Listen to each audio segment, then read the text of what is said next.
Isang magandang umaga mga kaibigan, latest weather update po tayo ngayong araw po ng Martes, February 20, 2024. And bago tayo magpatuloy, please don't forget to like and subscribe and always pong pahit ng notification bell. Maraming salamat po. So ngayong umaga po ng Martes mga kaibigan, ang hypnosis po natin galing na rin po sa Pag-asa.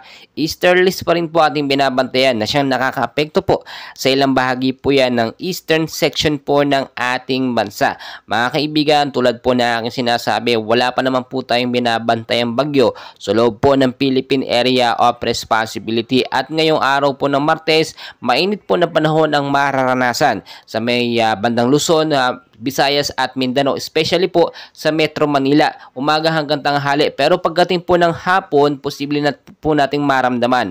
Ito nga pong easterlies sa bandang eastern section ng ating bansa. So ito po ang ating latest weather forecast, yung mga apektado pong lugar ng easterlies.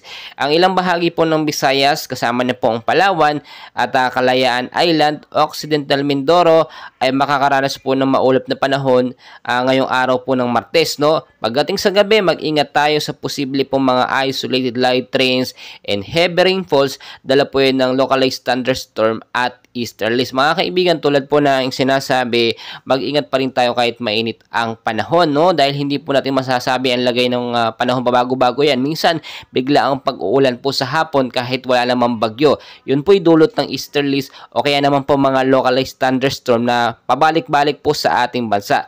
Dito naman po sa may Luzon, sa Metro Manila, mag-ingat po tayo sa bandang hapon. Pero ngayong umaga hanggang sa tanghali, expect po natin sobrang init po at maalinsangan ang panahon dahil po sa easterlies yan mga kaibigan.